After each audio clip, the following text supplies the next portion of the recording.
자, 오늘 말씀은 시편 112편 1절부터 10절까지 말씀입니다. 함께 읽습니다. 여호와를 경외하며 그의 계명을 크게 즐거워하는 자는 복이 있도다. 그의 후손이 땅에서 강성하며 정직한 자들의 후손에게 복이 있으리로다.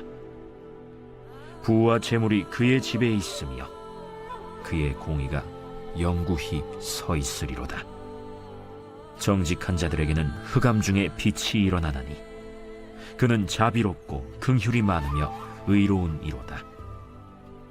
은혜를 베풀며 구워주는 자는 잘 되나니 그 일을 정의로 행하리로다. 그는 영원히 흔들리지 아니하며 의인은 영원히 기억되리로다. 그는 흉한 소문을 두려워하지 아니하며 여호와를 의뢰하고 그의 마음을 굳게 정하였도다. 그의 마음이 견고하여 두려워하지 아니할 것이라. 그의 대적들이 받는 보응을 마침내 보리로다. 그가 재물을 흩어 빈궁한 자들에게 주었으니 그의 의가 영구히 있고 그의 뿔이 영광 중에 들리리로다. 악인은 이를 보고 한탄하여 이를 갈면서 소멸되리니 악인들의 욕망은 사라지리로다. 복이 있도다 라는 제목으로 말씀 증거합니다. 오늘 시편 112편은 어제 보았던 111편과 닮은 점이 많습니다. 형식이나 길이도 비슷하고 주제도 거의 같아요. 특히 111편의 마지막 절에서는 여호와를 경외함이 지혜의 근본이며 그의 계명을 지키는 사람은 모두 훌륭한 지각을 가진 사람이라고 노래했는데, 오늘 112편 1절에서도 그 내용을 거의 그대로 받아서 여호와를 경외하며 그의 계명을 크게 즐거워하는 사람은 복이 있다라고 말씀합니다. 마치 연작시의 느낌이지요. 다만 그 내용은 112편으로 가서 조금 추가되고 보충이 돼요.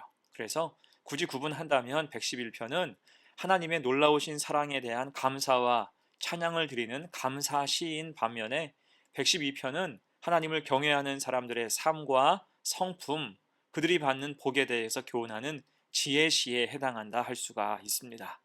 자, 오늘 1절 봅니다. 할렐루야, 여호와를 경외하며 그의 계명을 크게 즐거워하는 자는 복이 있도다. 아멘.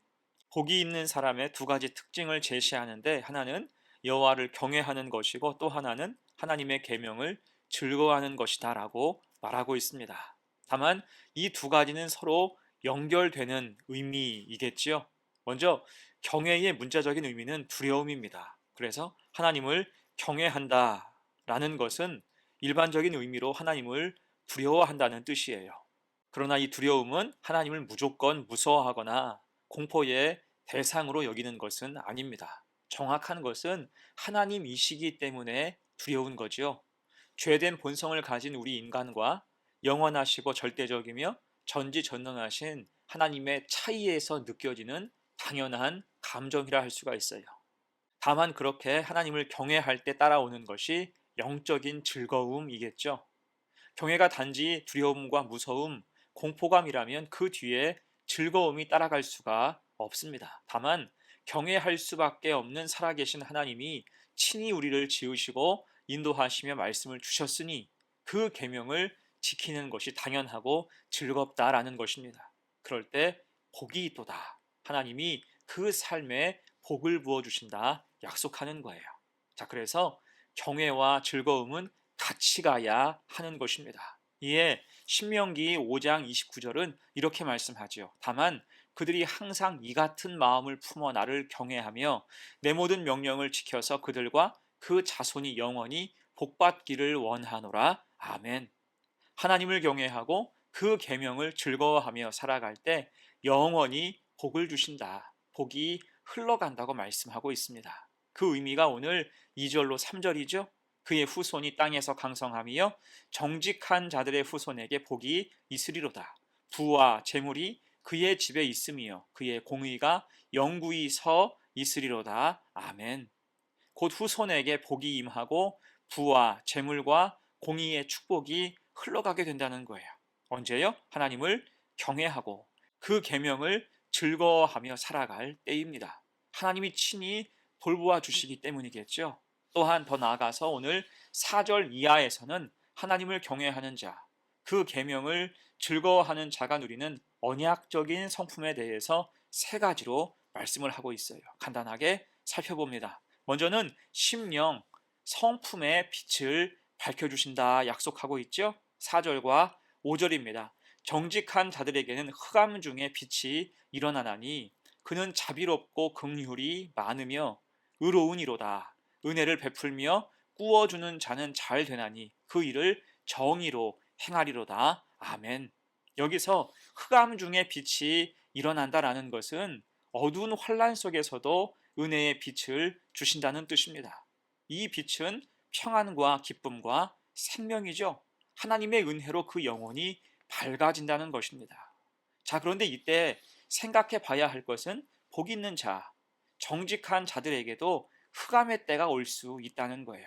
흑암은 어디에서든지 존재하고 누구에게나 임할 수 있습니다. 하지만 정직한 자, 의로운 자에게는 흑암이 있어도 빛이 임한다는 거지요. 그 흑암으로 인해서 그 빛이 더 밝게 빛날 수 있다는 것입니다. 그래서 성도는 흑암 중에 더 믿음으로 무장하고 하나님을 찾아야 하는 거예요. 여러분, 출애굽 시절 9번째 그리고 10번째 재앙을 모두 생각해 보십시오. 9번째 재앙이 흑암의 재앙이었죠. 하나님이 빛을 사흘간 없게 하셨어요. 그리고 나서 장자 첫 것들을 다 죽이셨죠. 이것이 흑암이 주는 진정한 공포와 그 결과였습니다. 그런데 이스라엘 백성들은 그런 흑암과 관계없이 계속 빛 가운데 있었어요. 출애굽기 10장 23절입니다. 그동안은 사람들이 서로 볼 수 없으며 자기 처소에서 일어나는 자가 없으되 온 이스라엘 자손들이 거주하는 곳에는 빛이 있었더라. 아멘. 이후 하나님이 첫 것들을 치실 때에도 이스라엘 백성은 어린 양의 피로 인해서 구원을 받았습니다. 곧 아무리 흑암의 권세가 심각해도 구원의 빛은 그것을 다 뚫어낸다는 거예요. 그래서 미가서 7장 8절은 이렇게 말씀합니다. 나의 대적이여 나로 말미암아 기뻐하지 말지어다. 나는 엎드러질지라도 일어날 것이요 어두운 배에 앉을지라도 여호와께서 나의 빛이 되실 것이미로다. 아멘. 곧 하나님을 경외하는 자, 그 말씀을 즐거워하는 사람에게는 하나님이 늘 그 심령에 빛을 비춰 주신다는 거예요. 이 사실을 믿음으로 확신하며 영혼이 밝아져 살아가는 성도가 되시기를 축원합니다. 자, 또 하나 하나님을 경외하는 자, 그 계명을 즐거워하는 자가 누리는 언약적 성품은 굳센 믿음이죠. 6절로 8절의 말씀이에요. 그는 영원히 흔들리지 아니하며 의인은 영원히 기억되리로다. 그는 흉한 소문을 두려워하지 아니하며 여호와를 의뢰하고 그의 마음을 굳게 정하였도다. 그의 마음이 견고하여 두려워하지 아니할 것이라. 그의 대적들이 받는 보응을 마침내 보리로다. 아멘. 곧 하나님을 경외하고 그 계명을 즐거워하는 자는 믿음이 굳세다, 굳세어진다, 흔들리지 않는다라는 뜻이에요. 왜요? 하나님이 그 영혼의 만세 반석이 되시기 때문입니다. 어떤 힘으로도 하나님의 은혜에 뿌리 박힌 인생을 뽑아낼 수 없다는 거예요. 여러분, 다니엘의 세 친구를 기억해 보세요. 다니엘의 세 친구 사드락과 메삭과 아벳느고는 믿음을 지키다가 풀무불 속에 던져졌으나 전혀 두려워하지 않았어요. 그리고 나중에 보니까 풀무불 속에는 그들 셋이 있는 게 아니라 4명이 있었죠. 성령이 친히 지키신 거예요. 굳센 믿음을 보고 돌보아 주신 것입니다. 여러분, 그래서 우리도 하나님을 경외하고 그 계명을 즐거워하여 항상 굳센 믿음으로 살아갈 때 하나님이 돌보시고 하나님이 지키시는 은혜가 임하는 삶을 사시기를 간절히 축복합니다. 자, 그리고 마지막 하나, 하나님을 경외하는 자, 그 계명을 즐거워하는 자의 언약적 성품은 공의와 정의의 기본을 갖추는 거예요. 9절로 10절을 보세요. 그가 재물을 흩어 빈궁한 자들에게 주었으니 그의 의가 영구히 있고 그의 뿔이 영광 중에 들리로다. 악인은 이를 보고 한탄하여 이를 갈면서 소멸되리니 악인들의 욕망은 사라지리로다. 아멘. 여기서 뿔은 하나님이 주시는 권세, 권능, 구원, 힘과 명예를 뜻해요. 그러면 이 뿔을 누구에게 주십니까? 9절의 표현으로는 재물을 흩어 빈궁한 자에게 주는 자예요.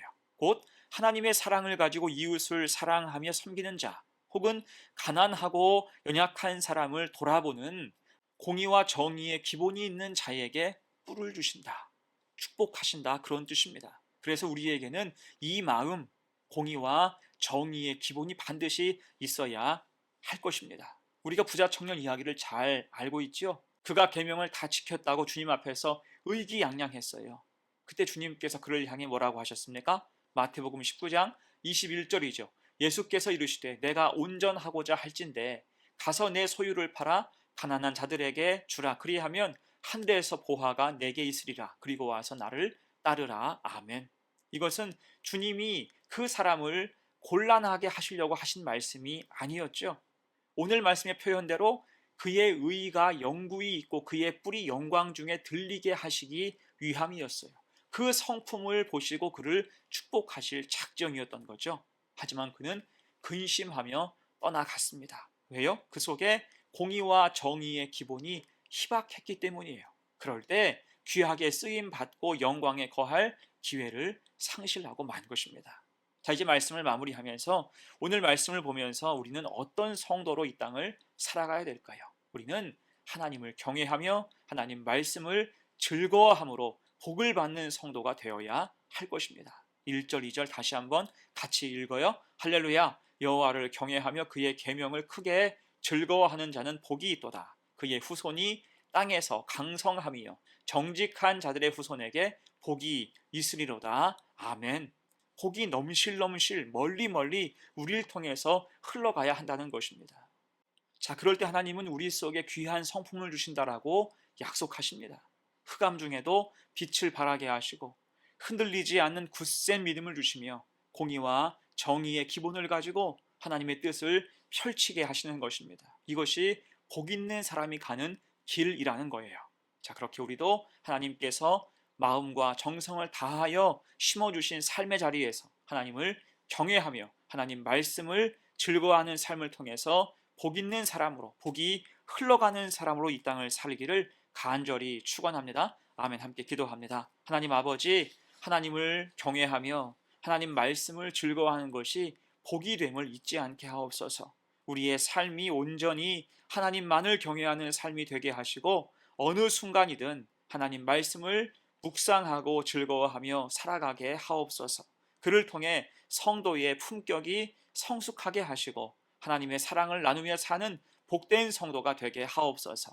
감사드리며 예수님의 이름으로 기도하옵나이다. 아멘.